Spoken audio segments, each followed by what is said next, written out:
Welcome to Red Light, Green Light, the podcast where you'll hear from industry leaders in science, technology, and innovation about the power of strategic storytelling. With decades of experience, our guests will share their own insights and real-world stories to help you avoid red light barriers and ignite green light solutions, from the Zoom room to the boardroom. In each episode, we'll corkscrew downward into the guests' personal experiences of challenge and success, highlighting strategies that turn complex ideas into clear, compelling storylines for stakeholders. Here is where expert minds share stories that shape the future. What's more, you'll walk away with tips to try immediately to drive the vision of innovation with your team. Here is where expert minds share stories that shape the future. What's more, you'll walk away with tips to try immediately that drive the vision of innovation with your team.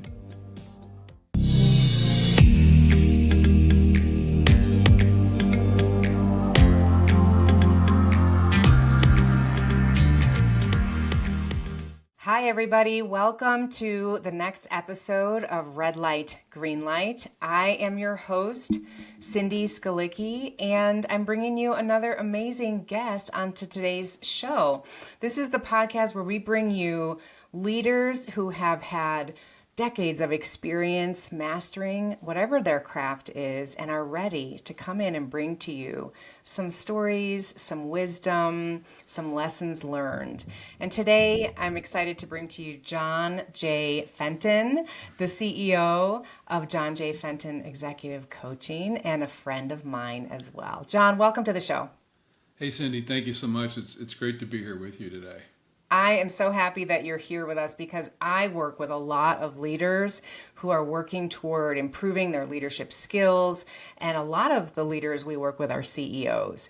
And those are CEOs at large companies, mid-sized companies. And I've done a fair shake with early CEOs who are just getting their businesses off the ground in startup funding and elsewhere. So help us understand, John. Give us the arc of your storyline to start us off. Help us understand you.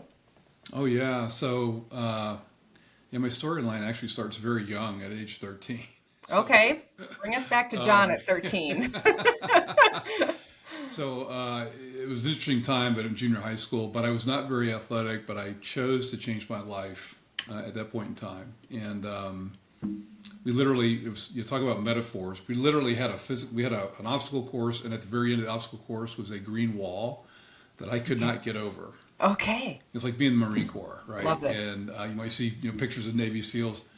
And so I didn't know how to get over that wall. And I had no information that told me I could be successful at it before that time in seventh grade. So one day I just chose that I was not going to, I was going to overcome that wall and overcome that obstacle. And I stopped running way in the back of the pack and complaining about why they're making us run. We had phys ed every day at school. Sure. And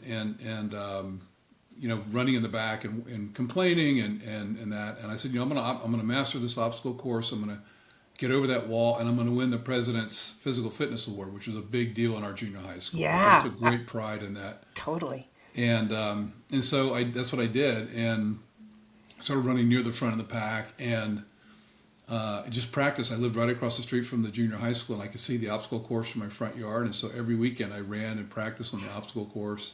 This is so great. And ultimately got over the wall, won the President's Physical Fitness Award the next year. It took me 2 years. Okay. But it set my life on a trajectory that was great. Different from the rest of my family. And love it. Really around, and I didn't even realize what I was doing. I set a goal, believed I could do it, and I set out to do it with no information that said I would be successful. And it wasn't even a thought that I wouldn't be successful. I just did it. That's so great. I love the front of the pack, back of the pack part of your storyline, because when we want to achieve a goal, we want to switch where we are hanging out, right? We want to sit with people in the front of the pack. And did you find that those people were different? What's that? Did you find that those people you were running with, once you moved to the front of the pack, were a little different? I was seen differently. Yes. I was motivated to I call it the cream puff story. So basically, some of the boys who were the really, the alpha males, right, the really good athletes, and we were platooned by different shirt colors based on the President's Physical Fitness Award results from the year before. So the gold T-shirts were the top performers, and the white T-shirts were the bottom, and I was in the bottom group. Okay, you're the cream puff. Cream puffs, right? And that's what somebody said. They said, "Oh, you're just a bunch of cream puffs." Like one day, right? And I said, "Well, that's not who I am." Oh, right? Yeah. It doesn't define who I am, and you're no better than I am. So great. And so that motivated me to change. That's so awesome. What a great story. Thank you for sharing that. There are so many nuggets I've already written down. John, I know you played football a lot as well, and that has really informed your leadership capabilities and style. And if you could talk just a little about one of your core storylines from football, and then take us into kind of where you moved on to for your career path, that'd be great. Yeah, absolutely. Well, football made such a big difference in my life. And that story that I told you is what led me to be able to actually participate in high school football and college football at a high level, Division I, top 20 team in the country. Wow. I played for 3 different head coaches. There's a leadership lesson right there. Wow. Yeah. Seriously. Talk about change. Right? Yes. You Yes. got to prove yourself to each coach.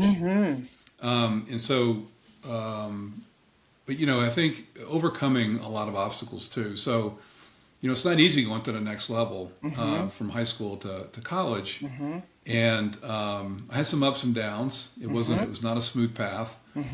But I learned to adapt and to shift under 3 different head coaches. And late in my career, I had a major injury. Okay. And was out for 9 months. Oh, wow. Rehabilitating my knee. And I had 1 season left. And when I came back to practice the very first day, we had to run a 12-minute run. We had to run a certain distance in 12 minutes to show we were in good condition. Yeah. And I was determined to prove that I was back. I had to earn my position back. Yes. And so I was determined to finish first. Oh, gosh. I was the lineman. I was offensive lineman. Okay. And I finished first. I'm nervous already just listening. I proved that I was back, right?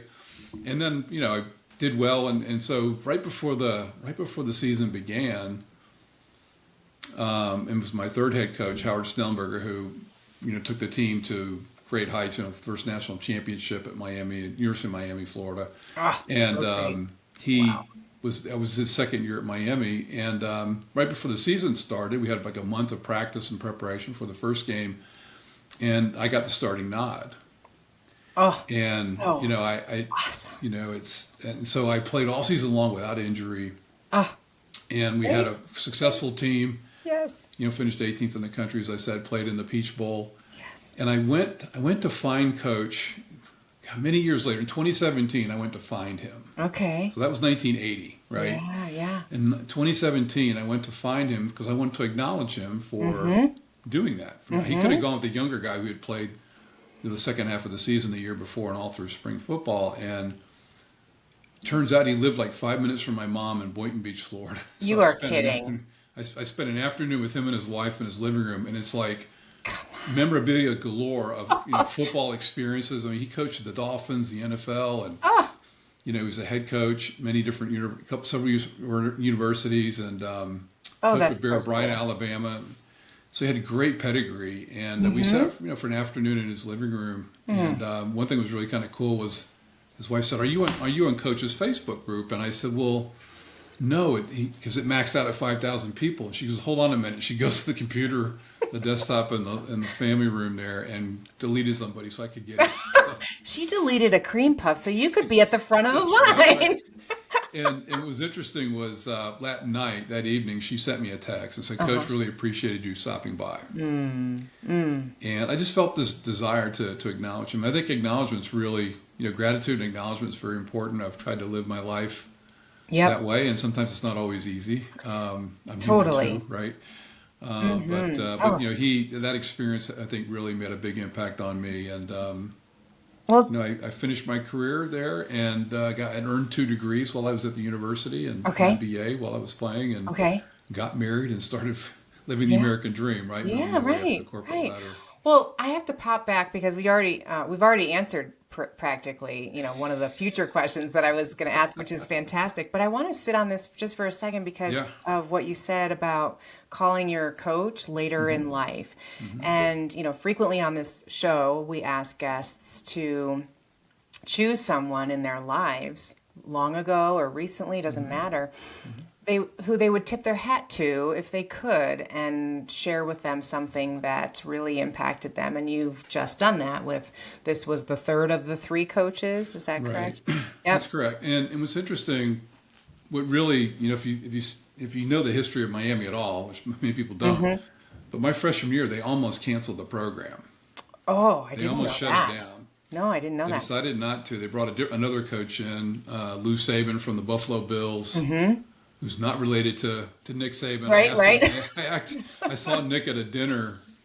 I live in Georgia. I was at a Touchdown Club dinner. Nick was there, and I asked him if he was related to Lou Saban. He says, "No, I don't think so."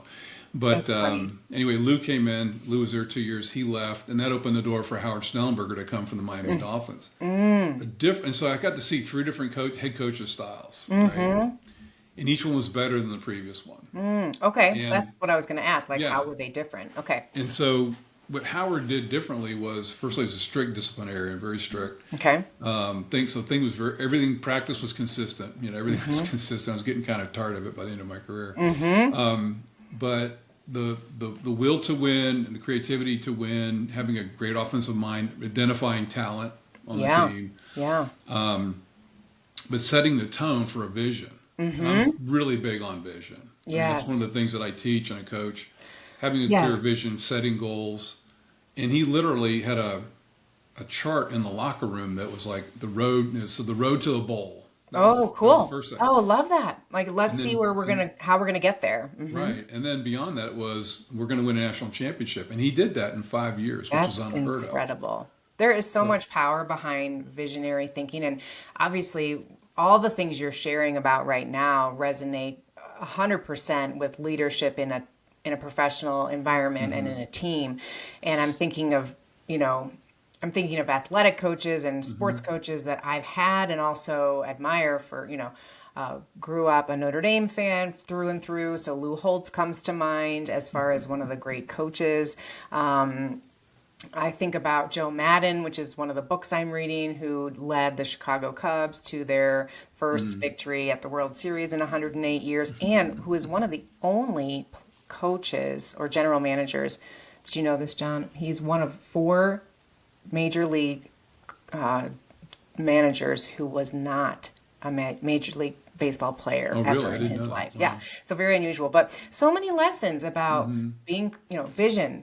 We also help leaders set vision about whatever their storyline might be. And tell us how you're helping people now. Take us to the present, if you would, and tell us, how are all these lessons guiding your clients right now? And who do you service? It's really interesting. So I work with partner-led firms, so CPA firms, attorneys, financial wealth managers primarily. I mean, I have a real estate client, some other clients, but primarily that space because I was in the public accounting industry for over 30 years. I was a managing partner in 2 offices of one of the top 10 firms in the world. And so I got to see the good and bad, the ugly in leadership in business too, right? That's sports, but in business. And so the issue, so I really, I understand the issues CPAs particularly are facing right now. And it's very complex. There's a lot of confusion in the marketplace. And how do we deal with technology? How do we attract the right talent, get the right seats on the bus? How do we build continue to build our firm? How do we manage our growth, and how do we pay for it in the future? So one of the things that I do is I work with either one-on-one mentoring or coaching with either the CEO or managing partner or a combination of them and 2 of their partners in leadership positions, but also group coaching and strategic visioning or strategic retreats. Okay. Right? To really kind of let's look to the future, and to get there we need to understand what's the present. Yep. What are we dealing with now, internally and externally? SWOT analysis, internal analysis, external. And then let's look at what are our strengths and weaknesses. Let's leverage those, or what are opportunities that we can leverage? Right. Where do you want to take this firm? So be very clear about that. Yep. And really have that kind of the Simon Sinek notion of know your why. Yeah, why? Know Why are you your doing what why. you're doing? Why do you do what you do? Are you in business just to make money? Right. I don't. Most people would say no. Right. Most people would. And so I think so as a result of that, it's a process. It takes a Yep. couple of days really Sure. to do it effectively. It takes at least 2 days. Sure. And then we want to get to is, okay, we've identified what that future view is 5 years, 10 years out. What are the bold initiatives? What are the things that would matter most to get us there? Yeah, and I think, John, when you think about the lights system that I use with folks who are presenting, and we're talking about red lights and we're talking about green lights, in my world that means that someone presenting to an audience is facing some red lights of risk in terms of how their idea might not get all the way to go, which is that green light, right? So there's risk around the information that you're bringing. And then the speaker's goal is to get the audience to say, yeah, I want to green light your idea because you have convinced me effectively, right? And so I usually work in a message that's finite for the most part, but sometimes we're doing brand storylines. Yeah. In your world of strategy development, can you translate those lights for us a little bit? When you're in those 2-day sessions, for example, and you get there, and I'm thinking of your SWOT analysis where the weaknesses are kind of the red lights, right? And the opportunities are those green lights. Start with red lights. What are some fears or risks that your CPA teams are facing when they come into the strategic planning session and they all sit down and they're like, okay, help us out, John. Well, one of the biggest risks is just, will we have enough people to get the work done? Okay. CPA firms right now are making money hand over fist. Okay? Since the pandemic, and Sure. CPA firms and attorneys, they make money no matter up market or down market. They're going to make money, right? They just figure out whatever's pertinent to that situation. So they've been making a lot of money, and what the risk is that I see is particularly around hybrid, return to office versus hybrid work. Interesting. Okay. Right? Because I firmly believe that we need to continue. I think hybrid's with us forever. Okay. Yep. And, Love it or hate it, it's going to stay for some so industries. So be intentional about it, right? So it's a Right. risk that you're not attracting people or you're not retaining people. So that's a big risk, right? Yep. And the other thing is, another big risk is a lack of advisory capability. Say more about that. There's a sea change happening in the accounting industry. Okay. Most everybody, myself included, and everybody else, I'm a baby boomer. Someone said the baby boomers should retire. Well, I did 10 years ago. Okay. You flunked retirement. So it's like, so we have this culture though of the Gen Xers and all the different generations up until now of having been in a very compliance-oriented training. All your education primarily is driven around passing the CPA exam, and all of your experience the first 5 or 10 years is around compliance, meeting deadlines, compliance. Regulations, and Exactly. So, but the real beauty of this is really there's more money to be had. This is an interesting intersection of what's going on from a risk standpoint and also an opportunity standpoint. You have a situation in the accounting profession where you have less people entering the profession. It's not attractive to people going through school. Many states have adopted a 5th-year requirement. Now everybody's kind of sort of backtracking on that because it's harder, right, to get there. And then the income levels are not. If you had an MBA and went to somewhere else, finance company, you'd probably make more money than you do at a CPA firm. I had an MBA. I stayed in public accounting. But I was very focused because I wanted to be an owner. I wanted to be a partner. you knew already from the get-go. I just knew that that's what I wanted to do. I didn't want to work for somebody else and be at their beck and call and their whim. So, but not everybody can be, first of all, not everybody can be a partner. Not everybody wants to be a partner, right? So you've got this less people entering, so that's a risk. So less people staying because they're going on to they make family decisions or life decisions. So how do you make the culture such that people want to stay and retain them? Right, retention. We have to make the work more attractive. Well, how do you do that? You've got to get more into more advisory work, more advisory services. Also, you need to be more flexible. So you're basically adding a product line, in a sense, to the orbit of, or the what a CPA does in terms of servicing others. It's actually similar. It makes me think of the HVAC industry, where I worked with a company a few years ago who is facing similar problems because for every one journeyman that leaves, 3 are or that joins the industry, 3 are retiring, right? So these kinds of industries are suffering from people, and they need not just people but quality people. So how do you keep them going? Well, it's really interesting too, because I think, I've experienced this. History resembles itself, right? So in the early 2000s, we had a situation where we had less employees. There was a gap between the brand new staff members coming out of college and then the more experienced managers and senior managers was a gap. So what we did was we started hiring internationally. Okay. Yeah, HB2 broaden visas, the pool. whatever, HB1 visas, whatever. And we brought in folks from the Philippines and other countries that they were very well trained and brought them to our offices. Well, now you can actually go overseas. A lot of the smart firms right now are engaging with teams of people in India, the Philippines, other countries. That's a dedicated team. It's just basically a subsidiary of their firm to provide services so that they can do a lot of the background work and detail work that frees up the people in the offices in the U.S. side and state side to then spend more time. This is what I believe, to spend more time focusing on thinking about how can I better serve my client? Are there risks my client hasn't seen? Do we have tools in place to help them see those things? Like long-term strategic development even just, I tell we're so tied in the accounting profession, legal profession as well, around the billable hour. Yes. Okay. Well, clients don't really pay you by the hour anymore. They pay a fixed fee generally. Okay. Right? And it used to be that's how you got paid. You put in the hours, you send a detailed bill with all the hours, and you got paid. That changed many years ago. And so the hour tracking really is it's a management tool. Yeah. It's a cost accounting and a management tool. Are you being productive or not? That's not how you generate your revenue, though. Right. It's sort of in that yellow light zone. It's like used to be, it's more of a risk now, and now it's kind of moving away from that in a sense. Yeah, and so the idea is to let's create more. So I'm a big believer in. I tell my clients this. I want you to put a white space on your calendar for daydreaming. It freaks I like them that. out. It freaks them out. Yes. Because it's not billable. Nothing? It's not billable.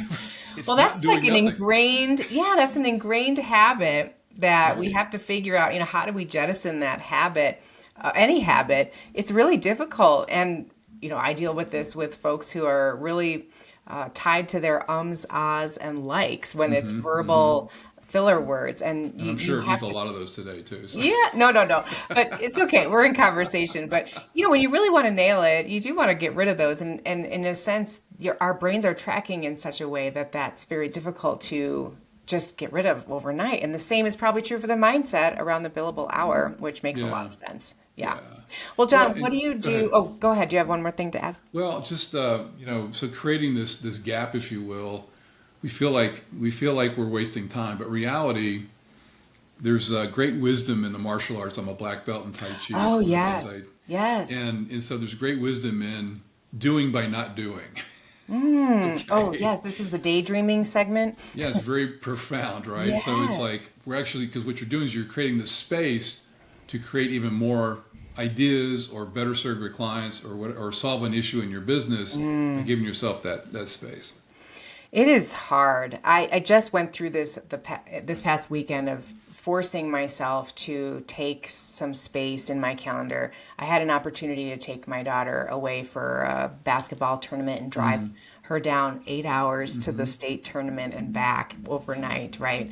And I happened to have like 2 calendar appointments that I could move. And I thought, she's 16. And I thought, these are fleeting moments, Cindy. Maybe just figure it out and it's going to be okay.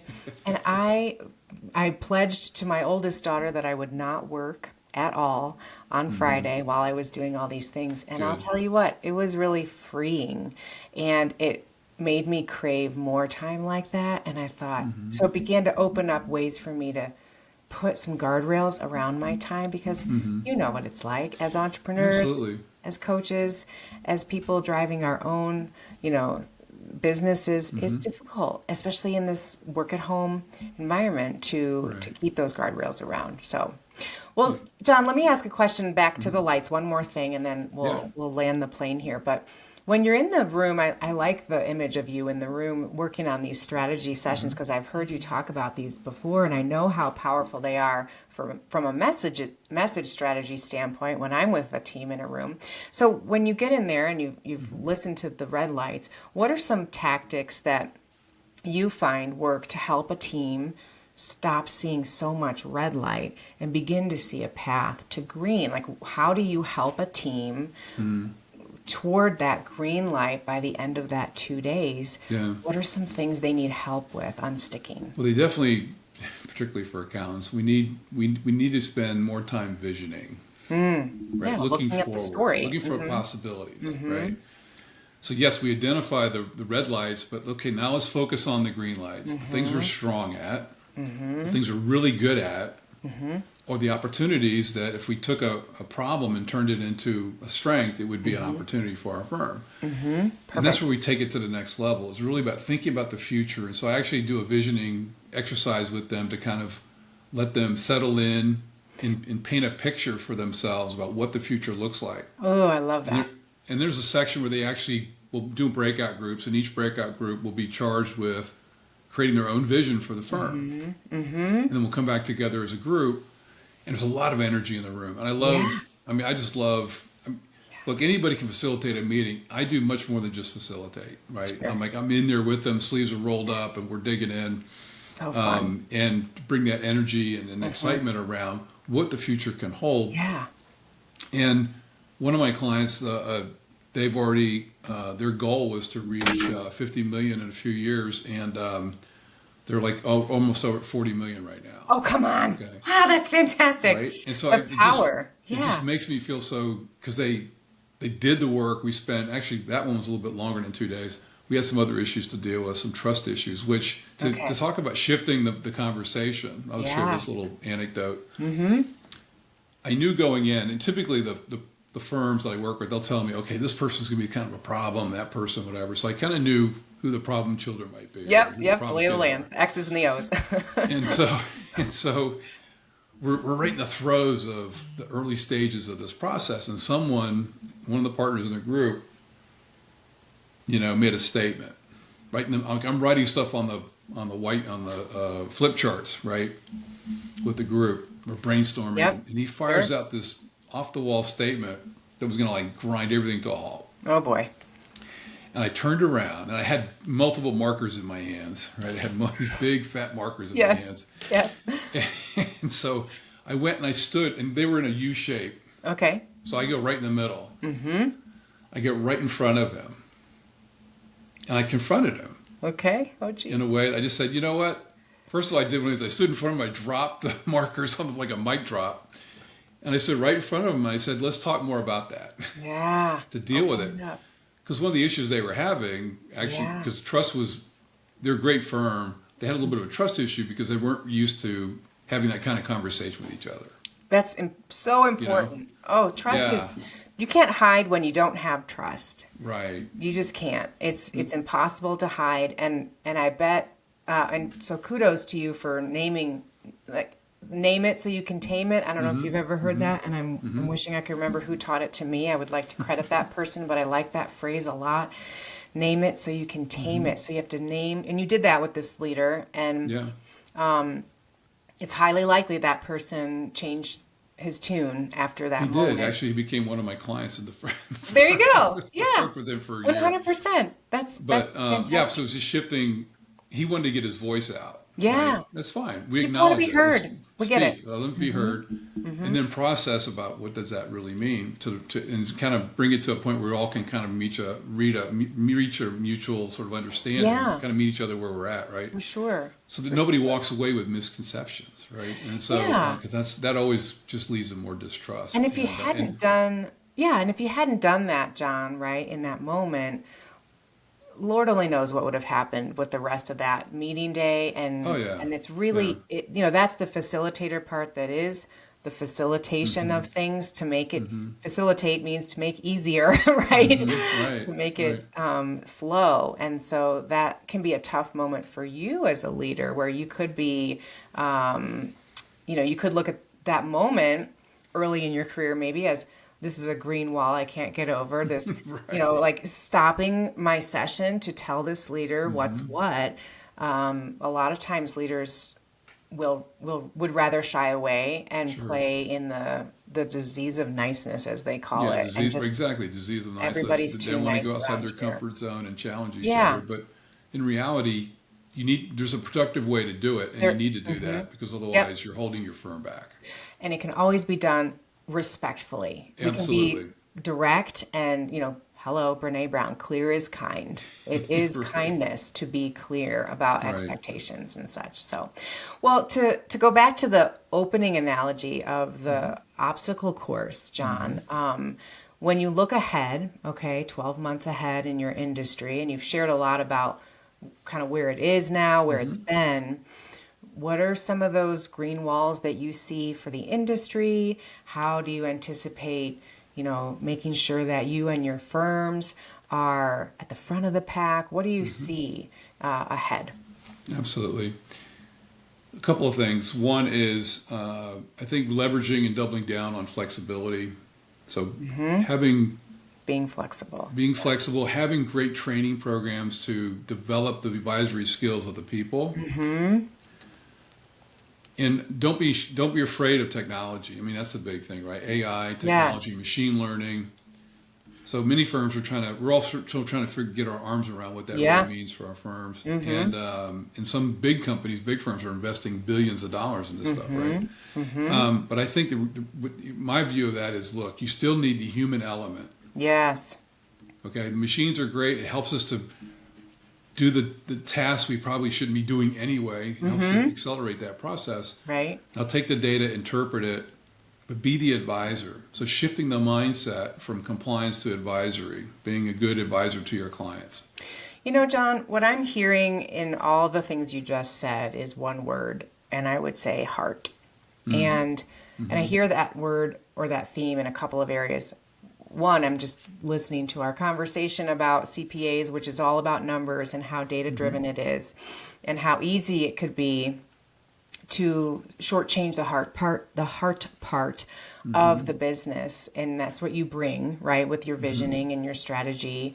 And but you're dealing with a lot of analytical thinkers pretty constantly who and the industry as a whole needs more people who are passionate about the work they do as a CPA, who can find a way to love the numbers and tell the storylines of the numbers and showcase the vision of the firm through advisory services that are now going to be part of. Advisory services, that's heart. That's sitting down with people Absolutely. to find out why they care about what they care about. And you have to be that human element. So you kind of, it's all wrapped up in my mind. Well, as I tell them, one of the things that I share with them and try to help them understand is, maybe you think you're in a numbers business, but you're in a relationship business. You're right. Yep. It's all about relationships. It is. It And is. the accounting model, the attorney model, the traditional apprenticeship model, people learn from the people that have gone before. Like I'm a master in black belt in Tai Chi. I achieved that status. All that means is I achieved a certain level of training and diligence and discipline that I can teach to others to help them. They just haven't been there yet, right? So it's that apprenticeship model is so important. Some of the best leaders that I worked with were people that actually could go and sit down and have a real human conversation. Yeah. Yep. One-on-one. Right? Yes. Yes. And a thought is coming to me too about trust with that human. And I remember working with a very analytical thinker at a very large bank who was working to get the trust of his step change upward. And I flipped it on him a little bit, and because he was feeling like he should have more trust by now, which it was only a few weeks in. And I said to this person, when you fully trust another person, how long did it take for you to say that about that person? And he was like, oh, kind of a long time. And I was like, exactly. There are some things in life you can't rush, right? Like a good cake recipe or trust with your sometimes there are just things that you can promote more trust building time with the person by being with them, and being in person is the best way to build trust. But Well, I think too that I know that trust is based on your actions. Your culture is based on your actions, not the words on a wall or on your website or whatever. Right. What do you do day in and day out? How do you live your life as a leader, as a colleague, an employee, whatever? So trust is based on actions. Yep. And it's like you said, it takes a long time to build trust, consistent actions. Also, you can lose trust pretty quickly. Yeah, that's the unfortunate part about trust, is that it can be gone pretty fast when you screw up, right? So, wow. I love your analogy about the heart. Yeah. And I want to share a little bit of story about heart for a minute. Please. So, it's interesting. We all face obstacles. I call it defining moments. It's part of my. I do a private one-day retreat I call it a VIP day with my clients, and we'll cover this. So, and I'll do it in group settings as well. And it's really around overcoming an obstacle, which obviously I overcame. I had a green wall. I had a major injury in college. Right out of college, after almost 2 years working with the largest firm at the time, I lost my job. Oh gosh, yeah. Right, but the firm I joined in less than 2 weeks is the firm I worked for over 30 years. Wow. And became, managing partner in a couple of offices. Wow. Okay. And so overcoming these things, but I had a bigger challenge facing me down the road. What was that? In 2018, I was in a meeting with a client and I passed out. Oh gosh, I know this story. Yeah. And my heart stopped. And I was very fortunate that someone was there who was an expert in CPR and saved my life. Wow. And I went to acknowledge him a few weeks later. I didn't even know who he was. Wow. Found him and acknowledged him for doing that. Yeah. He did not give up on me. I kept wondering, I don't know if I probably didn't pass over or cross over because I don't remember the white lights or any of that. Okay. I just remember almost feeling like I was trying to wake up, trying to come back or do something. How so, scary. So for the next couple of years, I was kept thinking. 2019 was a year of physical recovery, et cetera, which I did, and I kept wondering, well, why am I still here? What is my purpose? I'm big on purpose. Understanding your why. Right? And 2020, our grandson was born. November 2020, a COVID baby. COVID time baby, not a COVID baby. Didn't have COVID. Right. But and I'm holding he's like a few weeks old. I'm holding him in my arms at Christmas time, and I'm like, now I know why I'm here. Yes. And soon we're going to have a granddaughter. Yes. In a couple of months. Fantastic. Thank God. And so I'm just thinking, okay, why do I do what I don't have to do what I do? I could sit. I live by 7 golf courses. Wow. Okay. In a great community, lake and golf and all that stuff. But I'm driven because what kind of legacy in terms of what kind of world am I going to leave behind for my grandchildren? Right. And I think it's so important. It is. And I'm all about trying to be positive, and I wasn't always a positive person. So that was for obvious reasons, it was life-changing, but it had a major impact, I can only imagine, on how you see the world, your health, your family, everything. It was probably you're just a different person entirely. Yeah, and absolutely. Health is really important. If you don't take care of your health, you're not going to be able to lead anybody. What do you have? Right. And we're so easy as leaders. Very often, it's easy for us to ignore our health and just focus on others. Right? And I was very driven most of my career. One of the people who had a major impact in my life was my wife.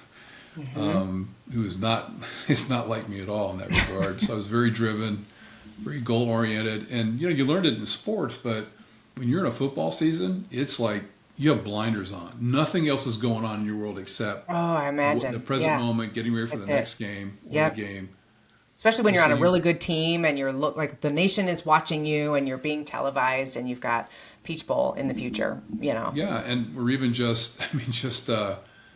even some bad teams too, but I was on all of it. I experienced all of it, the good, the bad, and the ugly. The whole gamut, yes. The whole gamut. But you're so immersed. And I'd come out of busy season in public accounting.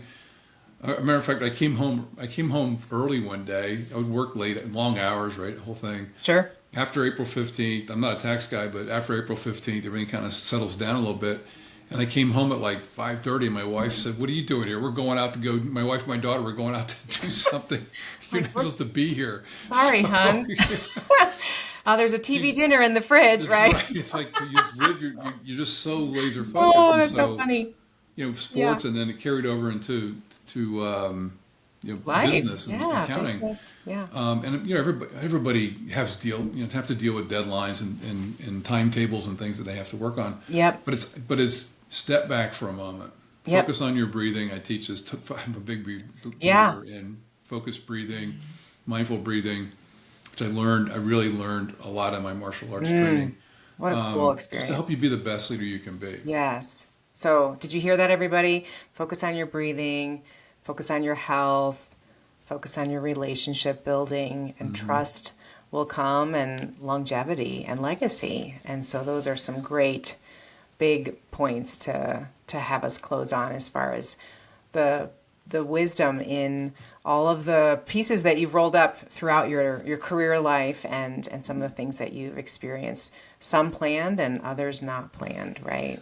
Yeah, some things John, are this has within been your control and some out of your control, right? Yeah, absolutely. Well, we got to figure out how to navigate either way, right? What those things are. John, where can people find you if they want to tap you and nudge you about those VIP days or 2 days, or just to say hi and thanks for some of the tips? Well, go to my website, johnjfenton.com, and I have a nice little tool that can help you be a better leader, better communicator. I know you're all about communication, right, Cindy? Yep. I call it the engagement accelerator, about being able to engage more deeply with your employees. Okay. So just go to johnjfenton.com/engage. Okay. Grab that tool. I'm also on LinkedIn, John J. Fenton, the CEO coach. Yeah. You'll find me out there, and would love to have a conversation. That sounds awesome. John, this has been so great. I appreciate you bringing such wisdom, and I just love all the threads of analogies that you've woven through, from obstacle courses to football to making sure your heart's thumping and pumping the way that it's supposed to, and leaving a legacy. It's been a pleasure to crack these themes open with you, and your clients are very lucky to have you on their team. 100%. Great, Cindy. It's been great to be with you today. Thank you so much. Yes, thank you. Thank you, everyone out there, for listening, for watching.